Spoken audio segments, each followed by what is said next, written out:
প্রধানমন্ত্রী শেখ হাসিনা যে আমি বাংলাদেশে ফিরবো, তিনি বাংলাদেশে ফিরবেন। মনে হচ্ছে জিনুসের ভিত কেঁপে গেছে। প্রধানমন্ত্রী শেখ হাসিনা রয়টার্স, এএফপি, ইন্ডিপেন্ডেন্টে সাক্ষাৎকার দিয়েছেন এবং আরো সাক্ষাৎকার আসছে সামনে। কিন্তু এই সাক্ষাৎকার গুলো নিয়ে আমরা দেখছি যে আন্তর্জাতিক এবং জাতীয় পর্যায়ে একটি পজিটিভ প্রভাব পড়েছে। আপনি জানেন, প্রধানমন্ত্রী শেখ হাসিনা সাম্প্রতিক যে বক্তব্যটি দিয়েছেন, তিনি প্রথম যে কথাটি বলেছেন যে আমি বাংলাদেশে ফিরবো, তিনি বাংলাদেশে ফিরবেন। এখন আপনি যদি আমাদের এই প্রয়াত সুরজিৎ সেনগুপ্তের কথা শুনে থাকেন, তিনি বলেছিলেন বাগে ধরলে ছেড়ে দিতে পারে, কিন্তু শেখ হাসিনা ধরলে সারাসারি নেই। এবং শেখ হাসিনা যে কথা বলেন তিনি সেটা করেন।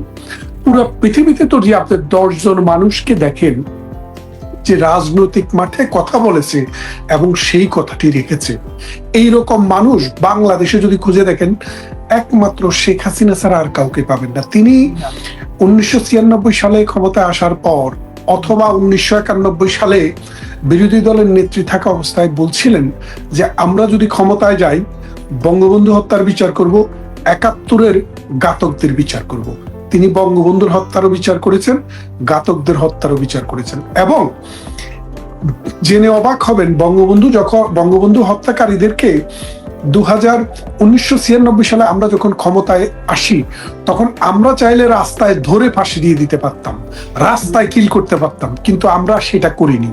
কারণ আমরা তো অসভ্য না। প্রধানমন্ত্রী শেখ হাসিনা তো অসভ্যতাকে উনি হচ্ছেন সভ্য মানুষের নেতা, তিনি হচ্ছেন সভ্য জনগোষ্ঠীর নেতা। এই সভ্য জনগোষ্ঠীর নেতা হিসেবে তিনি ওই বিচারটি একটা মানে আমাদের যে রাজনৈতিক ধারা, আমাদের যে সংবিধান, সেটার অধীনে যথাযথভাবে সবকিছু ভিত্তি করে তিনি বিচারটি করেছেন। তারপরে পদ্মা সেতু যখন তিনি করতে চেয়েছিলেন, ডক্টর ইউনূস বাগড়া দিলেন এবং প্রথম আলো দেবপ্রিয় ভট্টাচার্যদেরকে নিয়ে দিনের পর দিন বললেন যদি বিশ্ব ব্যাংক যদি ফাইন্যান্স না করে বাংলাদেশের পক্ষে এটা করা সম্ভব না বলেই দিলেন। কিন্তু প্রধানমন্ত্রী শেখ হাসিনা কি বলেছেন? শেখের বেটি বলেছে এটা করবে, এটা এই দেশের মানুষের জন্য দরকার, এই জনপদের জন্য দরকার, বাংলাদেশের মানুষের ভাগ্য উন্নয়নের জন্য দরকার, আমি এটা করবই। এবং তিনি সেটা করে ছেড়েছেন। তারপরে তিনি যখন মেট্রো রেলের চিন্তা করলেন, বললেন যে বাংলাদেশের মার্সিল্যান্ড, দক্ষিণে এবং আমাদের কি বুড়িগঙ্গা, উত্তরে তুরাগ, আর পশ্চিমে বালি নদী, পূর্বে শীতলক্ষা নদী, চারদিকে নদী দ্বারা ঘেরা। আপনি যদি এখানে মাটির নিচে একটি পাতাল রেল করতে যান তাইলে সেখানে পানি উঠে সব শেষ করে দিব। তিনি বললেন, হাসতে হাসতে বললেন, তাহলে আমি উপরে করব, আমি মাথার উপরে করব। সবাই অট্টহাসি দিলেন, কিন্তু তিনি মাথার উপরে সেই রেল সেতু ঠিক করে দিলেন। তাহলে আপনি চিন্তা করে দেখেন, প্রধানমন্ত্রী শেখ হাসিনা যখন বলছেন আমি এই দেশে সরকার হিসেবে ফিরবো, না হয় বিরোধী দল হিসেবে ফিরবো, তিনি ফিরবেন এবং ফিরবেন। এবং তিনি বলেছেন যে এই বাংলাদেশ 1971 সালের মহান মুক্তিযুদ্ধে 30 লক্ষ শহীদ, 2.5 লক্ষ নারী এবং 1 কোটি মানুষের দেশান্তরিত হওয়া, লক্ষ লক্ষ মানুষের গৃহহীন হওয়ার উপরে ভিত্তি করে এই দেশটি স্বাধীন হয়েছে। এবং তিনি বলেছেন আমি পারিবারিক ডাইনেস্টি চাই না, আমি চাই এটি বাংলাদেশের মানুষের দল, এটি মানুষ নির্ধারণ করবে এই দলটি কোথায় যাবে।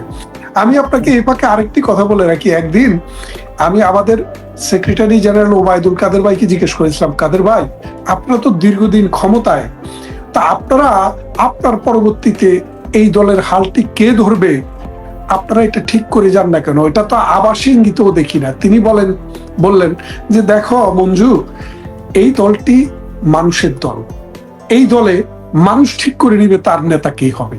তার মানে এখানে স্বপ্নে পাওয়া কোনো ওষুধ বিক্রি করা দল আওয়ামী লীগ না। এখানে আবাবিল ফেরেশতা দিয়া ওই কঙ্কর নিক্ষেপ করে হাতি মেরে ফেলা কোনো দল আওয়ামী লীগ না।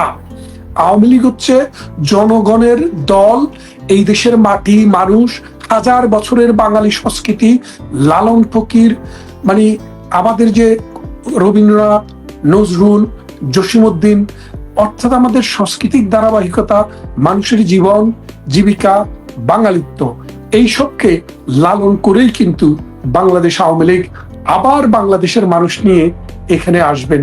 শেখ হাসিনা আবার যখন ফিরবেন, পদ্মা পারে নৌকো করে ফিরবেন। আমরা সে আশাটা লালন করি এবং বিশ্বাসও করি। এবং তিনি যেটা বলেন সেটা করেন, এবং হ্যাঁ, সেই সেটা তো আকর্ষণ বললাম, মানে যোগ্যতা তার উদাহরণগুলো তো আছে। আমি হ্যাঁ, fact একদম। করা আছে যে ইনি হ্যাঁ। যা করেন। এবং একদম। আরেকটা জিনিস কি, আপনি মানিক বন্দ্যোপাধ্যায়ের একটা মানে প্রবন্ধ ছিল, এটা অনেকটা কবিতার আকারে, সবাই অবাক সবাই ভাবে ব্যাপারখানা কি, বয়কাতুরে মাহবুবাজ এমন সাহসী। প্রধানমন্ত্রী শেখ হাসিনার যে সাহস, এই সাহসটি কোত্থেকে এসছে? আমি এসেছি চর্যাপদ থেকে, আমি এসেছি, একটা কবিতা শুনেছেন না? ওই যে সৈয়দ শামসুল হকের।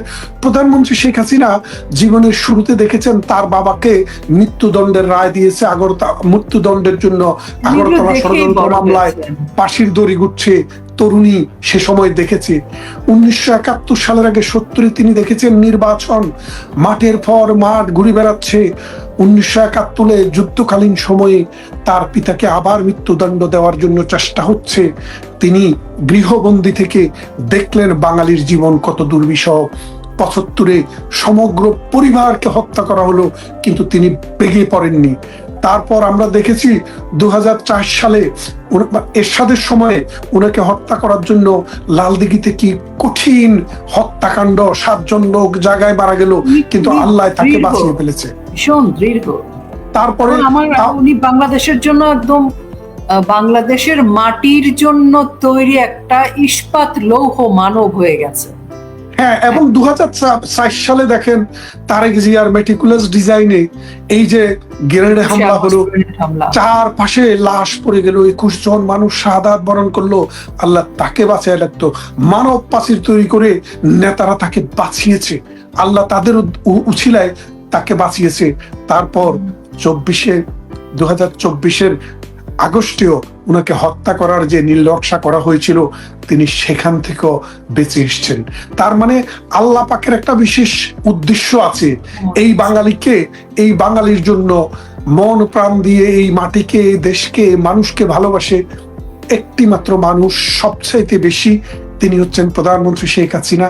এবং তিনি আজকেও প্রধানমন্ত্রী, কারণ বাংলাদেশের সংবিধানের অধীনে এখনো বলা আছে যে যদি কোনো প্রধানমন্ত্রী পদত্যাগ করেন বা যদি তাকে যদি ক্ষমতা থেকে উচ্ছেদ করা হয়, যতদিন পর্যন্ত পরবর্তী প্রধানমন্ত্রী নির্বাচিত না হবেন ততদিন পর্যন্ত তিনিই বাংলাদেশের প্রধানমন্ত্রী। সুতরাং আমি নির্দ্বিধায় বলতে চাই, প্রধানমন্ত্রী শেখ হাসিনা, বর্তমান প্রধানমন্ত্রী শেখ হাসিনা এবং আগের প্রধানমন্ত্রীও শেখ হাসিনা, তিনি এখনো আমাদের নেত্রী, তিনি এখনো আমাদের প্রধানমন্ত্রী। একদম, এটা একদম লাউড এন্ড ক্লিয়ার, এ ব্যাপারে কোনো ইয়ে নেই। আমি এবার আপনার কাছে আসবো, আমি একটু শুনাই আর কি। আপনারা যে যেখানে কাজ করতেন ফিরে যান, দেশের সিদ্ধান্ত জনগণকে নিতে দিন, ঐক্যমত কমিশনকে আমির খসরু। বিএনপি মাঠে নামলে সরকার টিকবে কিনা সন্দেহ আছে, গয়েশ্বরচন্দ্র রায়, স্থায়ী কমিটির সদস্য বিএনপি। এবং আমরা দেখছি যে আবার দেশের ব্যবসা বাণিজ্যের অবস্থা খুবই খারাপ, আমির খসরু সাহেব। অর্থাৎ আমি যে কথাটি বলতে চাইছি, মির্জা ফখরুল ইসলাম আলমগীর থেকে শুরু করে বিএনপির সকল নেতারা কোনো না কোনো ভাবে তাদের বক্তব্যে একটা একই রকম সুর আমরা এই প্রথম দেখতে পাচ্ছি, যে সুর বলছে এই তথাকথিত অবৈধ অসাংবিধানিক সরকার প্রতারণা করেছে, এই তথাকথিত অবৈধ অসাংবিধানিক সরকার এবং ঐক্যমত্য কমিশনের যে বাটপাড়ি, সেখানে জুলাই সনদ নামের যে আরেকটি ষড়যন্ত্র এবং বাটপাড়ি সনদ, সেটাতে তাদের সাথে প্রতারণা করা হয়েছে। এবং বিএনপি যদি সিরিয়াসলি মাঠে নামে তারা টিকতে পারবে না, সবাইকে একটা হুঁশিয়ারি দেওয়া হচ্ছে, এরকম একটি পরিস্থিতি। উল্টা দিকে আমরা দেখছি হাসনাত আব্দুল্লাহ বলেছে আপনারা সাইন করেছেন, এখন ফেরার সম্ভব না। আবার নাসিরউদ্দিন পাটোয়ারি বলেছেন যে, সে খুবই কটু কথা বলেছে নাসিরউদ্দিন পাটোয়ারি, সে অনেকটা এরকম বলেছে যে জমজমের পানি দিয়ে ধুলেও পরিষ্কার হবে না, বুড়িগঙ্গার পানি লাগবে, চুবাতে হবে। এই যে পরিস্থিতিটা বিএনপির সাথে এনসিপি এবং এরকম একটা অবস্থা, যেখানে আগে ইউনূস সরকারের সাথে তাদের ভীষণ দহরম মহরম ছিল, জামাতের সাথে তো আরো দহরম মহরম ছিল, এখন এই দহরম মহরম ছুটে গিয়ে এখন এরকম একটা পরিস্থিতিতে দাঁড়িয়ে আছে, ওদিকে নির্বাচন হওয়ার কোনো সুযোগ নেই, এরকম একটা অবস্থায় আপনার মানে ব্যাখ্যা কি? আসলে ব্যাপার হচ্ছে কি, বিএনপি, জামাত এবং এনসিপির মধ্যে যে সম্পর্কটা হয়েছিল এটা ছিল একটা পরকীয়া প্রেম। কথা বুঝছেন? অন্যের বউ সুন্দর, এই পরক্রিয়া প্রেম ছিল। এই পরক্রিয়া প্রেমটা বেশি দিন থাকে না। কথা বুঝছেন? সব সময় যখন আলু, পটল, লবণ, তেল, চিনি সামনে এসে যায় তখন কিন্তু প্রেমটা কিন্তু তখন উড়ে যায়। এখন বাস্তবতাটা এসছে সামনে, কারণ 18 কোটি মানুষের যে এই দেশ, এই দেশের মানুষের অন্ন, বস্ত্র, বাসস্থান, শিক্ষা, চিকিৎসা, মানুষের জীবন, মনন এবং মানসিকতা সবকিছু নিয়েই কিন্তু একটা জাতি। এই জাতিটাকে নিয়ে 1971 সালে জামাতে ইসলামী বাজি ধরেছিল।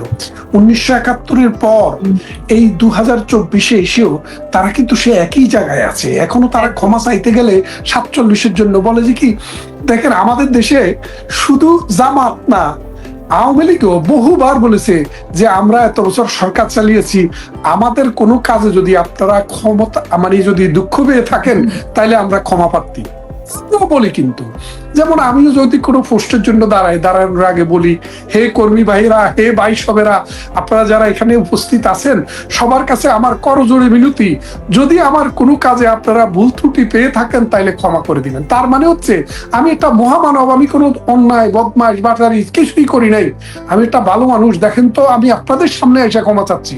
কিন্তু আমরা তো এই ক্ষমা চাইনি, আমরা তো এই ক্ষমার কথা বলিনি। বলেছি অসভ্যরা, তোরা 71-এ আমার নারীকে, আমার মাকে, আমার বোনকে দর্শন করেছিস, তোরা 71-এ আমার 1 কোটি মানুষকে দেশান্তরিত করেছিস, 71-এ আমার 30 লক্ষ তাজা প্রাণকে শহীদ করেছিস, সেই জন্য তোরা মাপ চাবি, গা খালি করে, ভুল স্বীকার করে, দোষ ঠিক স্বীকার করে। আপনাকে বলি, বাংলাদেশের সংবিধানে একটি ধারা আছে, সেখানে বলা আছে যে তার মৃত্যুদণ্ড হওয়ার পরেও প্রেসিডেন্টের কাছে কিন্তু ক্ষমা চাইতে পারে। ওখানে বলা আছে যে আপনাকে প্রথমত বলতে হবে যে আমি যেটা করেছি, যা করেছি সেটা ভুল করেছি, সে অন্যায়ের জন্য আমি জীবন ভিক্ষা চাই। তোরা সুররা তো জীবন ভিক্ষা চাইবি, তোরা কি চাস? তোরা যেটা চাস এটা তো মানুষের না, এটা তো শুয়োরের কাজ। মানুষ হইলে তো অন্যায়ের জন্য ক্ষমা চায়, শুয়োর চাইতে জানে না, কারণ শুয়োর বাসা জানে না, তারও বাসা জানে না। এখন আপনাকে একটা জিনিস বলি, বাহিনীকে ধ্বংস করে দেয়া হলো, সেনাবাহিনীর ইমেজ ধ্বংস করে দেয়া হলো।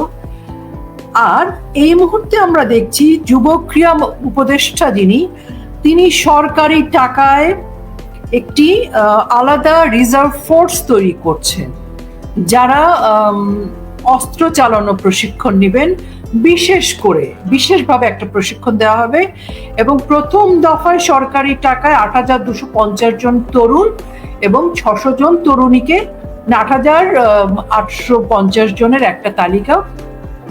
এদের নিয়োগ কিভাবে, কারা, কি যোগ্যতা, সেগুলো একদমই কোনো হিসেব নিকেশ কেউ জানে না, কিন্তু এদেরকে অস্ত্র শিক্ষা দেওয়া হচ্ছে। তাহলে বিষয়টা হচ্ছে যে আমাদের দেশে আসলে তারা কি করতে চাইছে? সরকারি টাকায় আলাদা একটি মিলিশিয়া বাহিনী, আলাদা একটি সশস্ত্র জঙ্গি বাহিনীকে সরকারি পৃষ্ঠপোষকতার হাতে অস্ত্র তুলে দেওয়া হচ্ছে। এবং প্রচুর অস্ত্র এসছেও বাংলাদেশে, যেটি কোথাও কোনো রকমের আনঅফিশিয়ালি তথ্য প্রমাণ আছে, কিন্তু সরকারিভাবে কোনো তথ্য প্রমাণ তারা দেখাচ্ছে না বা দেখাবে না। আসলে আপনি যে বিষয়টি তুলছেন এটা কিন্তু খুব বিস্তৃত একটা ক্ষেত্র। কারণ হচ্ছে তারা বলেছিল যে তারা একটি মানে জনযুদ্ধে, মানে একটা গেরিলা যুদ্ধের মাধ্যমে প্রধানমন্ত্রী শেখ হাসিনাকে উচ্ছেদ করার একটা প্ল্যান তাদের ছিল। তাদের এই প্ল্যানে আমেরিকা টাকা দিয়েছে আর অস্ত্র দিয়েছে পাকিস্তান। কথা বলছেন? এই পাকিস্তানি সেই অস্ত্র দিয়ে বাংলাদেশে মেটিকুলাস ডিজাইনের অংশ হিসেবে মানুষগুলোকে হত্যা করা হয়েছে, যাদেরকে হত্যার লিস্ট আপনারা পেয়েছেন, এবং যার জন্য বাংলাদেশে একটা ক্যাঙ্গারু কোর্টে বিচার চলছে, অবৈধ একটা আদালতে বিচার চলছে, অবৈধ বিচারপতি, অবৈধ আইন, অবৈধ A to Z অবৈধ। তো এইখানে আপনাকে একটা জিনিস বলে রাখি, 9,000 লোককে ট্রেনিং দেওয়ার জন্য প্রাথমিকভাবে যাদেরকে বাছাই করা হয়েছে, আমরা খবর পেয়েছি, আমরা তো রাজনৈতিক কর্মী, আমরা তো আইন দেখে কথা বলি না, আমরা মাঠে তো আমাদের লোক আছে। ওখানে দেওয়া হচ্ছে শুধুমাত্র যারা জামাত শিবির, ওই তারপরে সরমোনাই, তারপরে বিভিন্ন জঙ্গি গোষ্ঠীর সাথে যারা কানেকশন, ওদেরকে এই অস্ত্র ট্রেনিংটা দেওয়া হচ্ছে। এই অস্ত্র ট্রেনিং এর জন্য এখানে ট্রেনিং দেওয়ার জন্য ট্রেনার হিসেবে পাকিস্তানের সেনাবাহিনীর একটা টিম আসবে, সিভিল বেশি। এই জন্য একটা কাজও করা হয়েছে, আপনারা জানেন কিনা জানি না, যে বাংলাদেশের রুলস অফ বিজনেস চেঞ্জ করা হয়েছে। চেঞ্জ করে বলা হয়েছে পাকিস্তানের কোনো নাগরিক যদি লাল পাসপোর্ট নিয়ে বাংলাদেশে আসে, ডিপ্লোম্যাটিক পাসপোর্ট নিয়ে বাংলাদেশে আসে, তাহলে তাদের জন্য কোনো ভিসা লাগবে না, এয়ারপোর্ট তাদেরকে মামার বাড়িতে আসছে আস্তে করে ঢুকাই দিবে। তো এটা ডক্টর ইউনূস আসার পরে দ্বিতীয় ফরমান ছিল এটা। ওই যে বাদশারা আগে ফরমান জারি করতো না, কিংরা, সেরকম ফাহাদ বিন আব্দুল আজিজ, সৌদ অমুক তমক যেরকম ফরমান জারি করে, ইউনূস শাহীও ওইরকম ফরমান জারি করছে। তো এখন বাংলাদেশে মনে করেন যে পাকিস্তানের যেই সব সরকারি অফিসার বা সেনা officer, police officer, army officer আছে, সীমান্ত রক্ষী বাহিনী আছে, তারা সবাই কিন্তু লাল পাসপোর্টধারী। এখন তারা বাংলাদেশে আসছে, এখন আর তাদের পাসপোর্ট লাগে না। অলরেডি 4000 পাকিস্তানি সেনাবাহিনী, প্যারামিলিটারি বাহিনী, আধা সামরিক বাহিনী বাংলাদেশে গিজগিজ করছে। আপনি দেখবেন না, তারা আন্ডার কাভারে কাজ করছে। এদের মূল কাজ হচ্ছে এই দেশে একটা মিলিটেন্ট তৈরি করা, একটা জঙ্গি বাহিনী তৈরি করা। এবং সরকার বেছে নিছে ওই আসিফ মাহমুদকে, এই কারণ সে তো একটা জঙ্গি। আমরা শুনেছি সে নাকি আফগানিস্তানে যুদ্ধ করতে গিয়েছিল, ট্রেনিং নিয়েছিল। আফগানিস্তানে তেহরিকে তালেবানের সাথে নাকি সে ট্রেনিং নিয়ে এসছে। সেই প্রশিক্ষিত একটা জঙ্গি। এই জঙ্গিকেই সরকার বেছে নিয়েছে। এই জঙ্গি 9000 ছেলেপেলেকে ঠিক করেছে। তারা সবাই হচ্ছে যারা শুটার ছিল। কখন? ওই 2024 সালের আগস্ট মাসে যারা শুটার ছিল, হ্যাঁ, তাদের জুলাই আগস্টে তাদেরকে ট্রেনিং এর জন্য 9000 ঠিক করেছে। এই প্রজেক্টটা মূলত টোটাল সংখ্যা হচ্ছে 50,000 না। এখন প্রাথমিকভাবে 9000 কে ট্রেনিং দিবে, আস্তে আস্তে আর কি 9000 করে, মনে করেন 10,000, 9000 বলছে 1000 এদিক সেদিক করে 10,000 করবে। 10,000 করে 5টা কিস্তিতে 10 লাখ, মানে 50 লাখকে, মানে 50,000কে মোটামুটি ট্রেনিং দেওয়া হবে। তো এই ট্রেনিংটা দেওয়ার জন্য পাকিস্তান বাহিনীকে তারা ভাড়া করেছে। সাম্প্রতিক দেখেছেন না, একটা লাঠি নিয়ে পাকিস্তানের আর্মি প্রধান আইসা ডক্টর ইউনূসকে শাসাইয়া গেল, আর লাঠি দেখাইয়া গেল। এই লাঠি দেখাইয়া ডক্টর ইউনূসকে ভয় দেখাইয়া গেল যে হয় আমাদের কথা মতো চলো, নাইলে কিন্তু লাঠির বাড়ি। তো এই লাঠি দেখাইয়া মোটামুটি ডক্টর ইউনূসকে ভয় ধরিয়ে দিছে। এখন বিষয়টা হচ্ছে কি, এই যে মনে করেন ভারত কিন্তু দেখতেছে বাংলাদেশ মিলিটেন্টদেরকে ট্রেনিং দিচ্ছে। ভারত কিন্তু দেখতেছে মৌলবাদী শক্তি, 1971 সালের পরাজিত শক্তি ভারতের মানচিত্রের প্রতি কালো দৃষ্টি দিয়েছে। তখন ভারত কি করেছে দেখেন, 1971 সালে আমেরিকা কি করেছিল, বাংলাদেশের বিরুদ্ধে পাকিস্তানের পক্ষে 70 নৌবহর পাঠিয়েছিল। যখন আরব সাগরে আসে, তখন এই ভারত তখন রাশিয়ার সাথে, সোভিয়েত ইউনিয়নের সাথে একটি মৈত্রী চুক্তি করে। ওই চুক্তিটির মধ্যে বলা ছিল, যদি ভারত কোনো রাষ্ট্র দ্বারা আক্রান্ত হয়, তাহলে সোভিয়েত সেনাবাহিনী সরাসরি ভারতে যুদ্ধে ভারতীয় বাহিনীর সাথে যুক্ত হবে। এই চুক্তিটি করার পরে আমেরিকাকে সুযোগটা দিয়ে, মানে 15 দিন লাগে কিন্তু ওটা বাংলাদেশে যায় পৌঁছতে। এই চুক্তি হওয়ার 2-3 দিনের মধ্যেই ভারত বাংলাদেশকে স্বাধীন রাষ্ট্র হিসেবে স্বীকৃতি দিয়ে বাংলাদেশের সেনাবাহিনী প্রবেশ করা দিচ্ছে এবং বাংলাদেশে যুদ্ধ করে পাকিস্তানদেরকে পরাজিত করছে। তখন আমেরিকার এই 70 নৌবহর আমেরিকাতে আবার ফিরে গেছে। তাহলে দেখেন, ভারত যখন আক্রান্ত হওয়ার সম্ভাবনা থাকে, তখন ভারত তার মিত্রদের সাথে সন্ধি করে। সাম্প্রতিক 3 দিন আগে, আজকে থেকে 3 দিন আগে, মালয়েশিয়ার রাজধানী কুয়ালালামপুরে আমেরিকার প্রতিরক্ষা মন্ত্রী এবং ভারতের প্রতিরক্ষা মন্ত্রী রাজনাথ সিং এর মধ্যে একটি প্রতিরক্ষা সহযোগিতা, আমি আসছিলাম একটু পরে এই প্রসঙ্গে, যেহেতু আপনি প্রসঙ্গে চলে এসেছেন, আমরা এই প্রসঙ্গে আলোচনা করি। জি হ্যাঁ, একটি চুক্তি স্বাক্ষর হয়েছে। সেই চুক্তিটিতে বলা আছে, ভারত যদি কোনো প্রতিপক্ষ দ্বারা আক্রান্ত হয়, তাহলে সেখানে যে কোনো ধরনের সামরিক সহযোগিতা, সামরিক সরঞ্জাম এবং যুদ্ধ সরঞ্জাম দিয়ে আমেরিকা সহযোগিতা করবে। এবং আমেরিকাও যদি মধ্যপ্রাচ্যে, দূরপ্রাচ্যে, চীন সাগরে কোনো যুদ্ধে যদি জড়িয়ে পড়ে, কোনো যুদ্ধ হওয়ার সম্ভাবনা থাকে, তাহলে ভারত তাদেরকে সাপোর্ট দিবে, তার মানে হচ্ছে আমেরিকা প্রথম দিকে ডক্টর ইউনূসের যে বাহিনী লাল বদরদেরকে সহযোগিতা করলেও পরবর্তীতে আমেরিকা বুঝেছে যে এই লাল বদর দিয়ে কোনো কাজ হবে না। নাজিবুল্লাহকে যেভাবে পিলারে টানাইয়া হত্যা করেছে, তেহরান, তাবরিজ, সিরাজ এই সব শহরে যেভাবে ওই রেজা শাহ পাহলাবির লোকদেরকে রাস্তায় পিলারের সাথে টানায় টানায় হত্যা করছে, এরা তো সেই বিপ্লবী। তালেবান বাহিনী এরা তো সেই বিপ্লবী। আইএস বাহিনী এরা তো সেই বিপ্লবী। এই আইএস, এই তালেবান, এই আল কায়দা এখন বাংলাদেশে আশ্রয় গ্রহণ করেছে। এরা বুঝতে পেরে আমেরিকা চিন্তা করলো না, এখানে হবে না, এখানে কি করতে হবে। তখন আমেরিকা ভারতের হাতে ছেড়ে দেওয়ার জন্য এই চুক্তিটি করেছে। আরেকটা জিনিস আমি একটু যুক্ত করি আপনাকে, এটা একেবারেই 2রা নভেম্বর মানে আজকের সংবাদ। অন্য দেশের সরকার বদলের মার্কিন নীতির সমাপ্তি হয়েছে, তুলসী গাবার্ড। হ্যাঁ, মানে তুলসী গাবার্ড যে কথাটা বলছে যে আমেরিকাতে একটা ডিপ স্টেট নামে একটা ইস্যু ছিল। ডিপ স্টেট কিন্তু লং টাইম থেকে কাজ করে। ডিপ স্টেট বলতে স্টেটের ভিতরে আরেকটা স্টেট। তো ওই স্টেটটা ছিল এরকম, পৃথিবীর বিভিন্ন জায়গায় আমেরিকার স্বার্থ সিদ্ধির জন্য জাতীয়তাবাদী শক্তিকে আঘাত করা হতো। যেমন 71 সালে বঙ্গবন্ধু হত্যার সাথে আমেরিকার সিআইএ সরাসরি জড়িত ছিল। কিভাবে? তারা দেখেছিল যে বাংলাদেশ, যেহেতু বাংলাদেশকে তারা চেয়েছিল আমেরিকান জোটে, কিন্তু বঙ্গবন্ধু যেহেতু বাম ঘরানার মানুষ ছিলেন, তিনি ওই ফিদেল ক্যাস্ট্রোর বন্ধু, তিনি রাশিয়ার বন্ধু, তিনি কিউবার বন্ধু, তাই তিনি আমেরিকান শিবিরে আর যাননি। তার কারণে প্রথম থেকে শোষিতের পক্ষে, হ্যাঁ, উনি হচ্ছে মানে মেহনতি মানুষ, শোষিতের পক্ষে, উনি শোষকের পক্ষে নয়। তো এই শোষিতের পক্ষে থাকার কারণে বঙ্গবন্ধুকে ঘায়েল করার জন্য তারা বহু চেষ্টা করেছে। তারপরে দেখলো যে বঙ্গবন্ধুকে ঘায়েল করা যাচ্ছে না, তখন আমেরিকান ডিপ স্টেট পলিসি করে বাংলাদেশের ওই মানে কুলাঙ্গার যে ফারুক রশিদ, এদেরকে দিয়া এই ঘটনাটা ঘটিয়ে বিএনপিকে ক্ষমতায় বসানো হয়।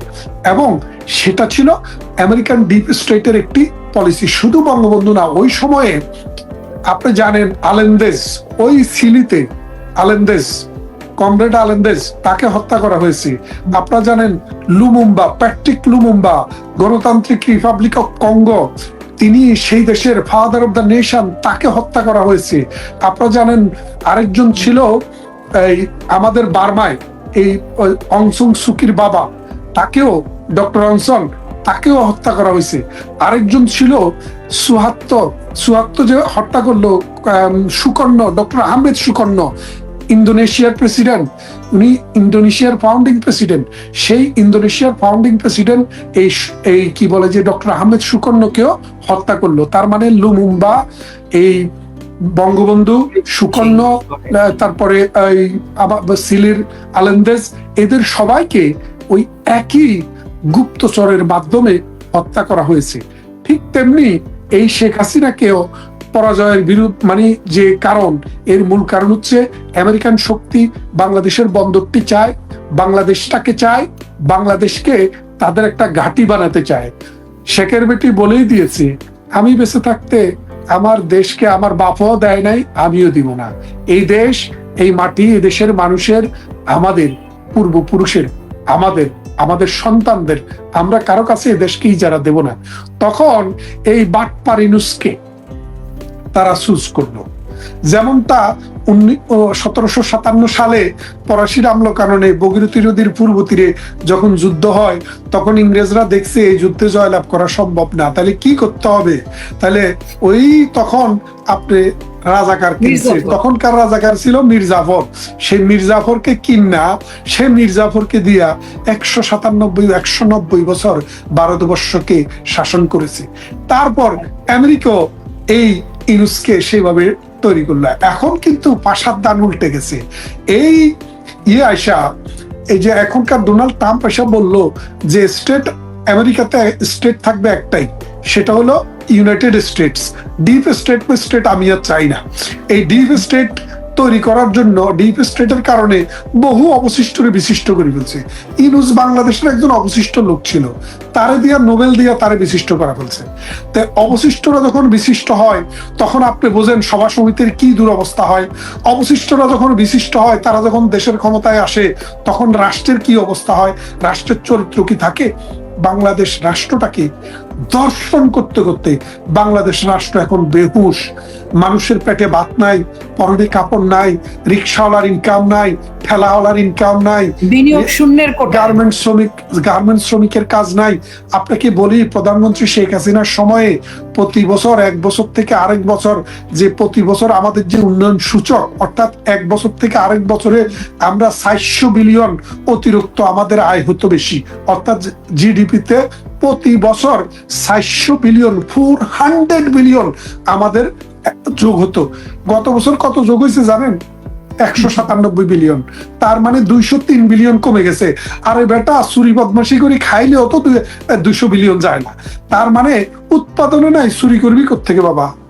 এখন ওই যে বাদতে হারামজাদা না হয় মানচিত্র খাবো, বাঙালির অবস্থা এমন জায়গায় যাই দাঁড়াচ্ছে, বাঙালি মানচিত্র কামড়ায় খেয়ে ফেলবে। কারণ বাঙালির পেটে ভাত নেই। বাংলাদেশ 18 কোটি মানুষের দেশ, তার মধ্যে 25% মানুষকে যদি আপনি গরিব ধরেন, তাইলেও 4 কোটির উপরে, 4.5 কোটি ইউরোপের বহু দেশের জনসংখ্যা অনেক।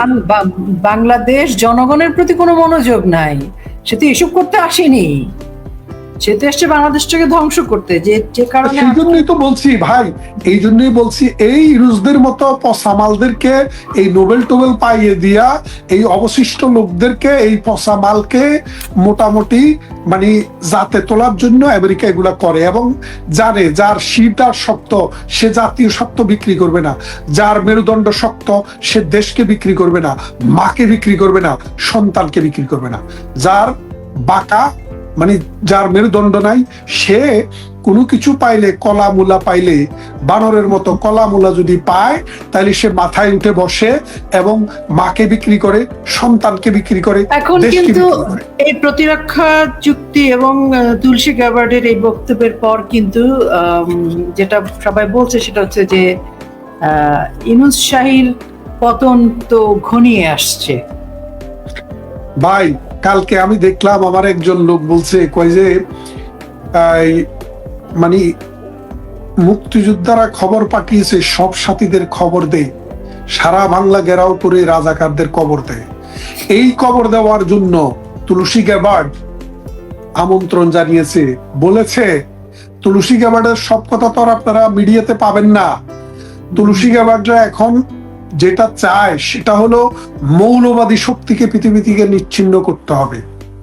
ধর্ম যার যার, রাষ্ট্র সবার, একটা রাষ্ট্রে নানা মতের, নানা পথের, নানা ধর্মের, নানা বর্ণের, নানা গোষ্ঠীর মানুষ থাকবে, নানান কালারের মানুষ থাকবে, নানা চিন্তার মানুষ থাকবে, কিন্তু রাষ্ট্র সকল মানুষকে ধারণ করবে।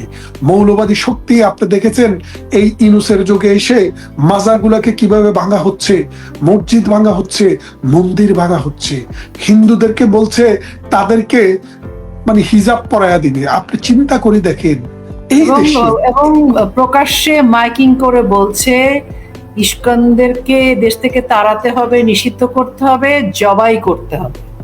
আপনাকে বলি, এই রিসেন্টলি 2-3 দিন আগে এক মৌলানা, TNT মৌলানা, ওই যে গাজীপুরের, তাকে সে ঘোষণা দিল, বলা হলো কি তাকে অপহরণ করা হয়েছে। তারপরে তাকে উদ্ধার করার পরে ক্যামেরাতে চেক করা দেখার পরে বললো যে নিজে নিজে চলে গেছে। তারপরে ওই উত্তরবঙ্গে যায় আর নিজের পায়ে শিকল বাইন্দা জামা কাপড় খুললা নিজে নাকি পেশাব করে দিছে শরীরের মধ্যে কইরা। তারপরে অবস্থা এমন খারাপ গেছে তার, তখন সে বলতেছে আমি নাপাক হয়ে গেছি। তার ছেলে এটাকে ব্যাখ্যা করছে কি জানেন? বলে যে আমার বাবারে বলৎকার করা হয়েছে। চিন্তা করেন, ছেলে বাবাই বলে আমাকে নাপাকি কারবার করছে, আর ছেলে এটাকে ব্যাখ্যা করে তাকে বলৎকার করা হয়েছে। এরপরে সে ঘোষণা দেয় আমার বাবাকে যে ইস্কনেরা বলৎকার করেছে সেরকম 100 ইস্কনকে আমি নিজে হাতে নাকি হত্যা করবে, এটা ঘোষণা দিছে। এই বাংলাদেশে দাঁড়িয়ে তার বিরুদ্ধে কোনো বিচার নেই। এরপর পুলিশকে বললো আসলে বাবারে আমার তো কেউ নেয় নাই, আমি নিজে নিজে চলে গেছি, আমাকে শয়তানে ধোঁকা দিছে। আরে বাবারে, তোমার কাছে শয়তানে ধোঁকা দিবে কোত্থেকে? তুমি তো নিজে শয়তান। আর তোমার চেয়ে বড় শয়তান কি পৃথিবীতে আছে? কথাটা বুঝছেন? তাহলে এখন তো প্রত্যেক শয়তান। এই অবৈধ অসাংবিধানিক সরকার তো আমরা শয়তান পালতেছে, এখন হ্যাঁ, শয়তানদের মানে তাড়াতে শুনেন, হবে। শোনেন, একদিন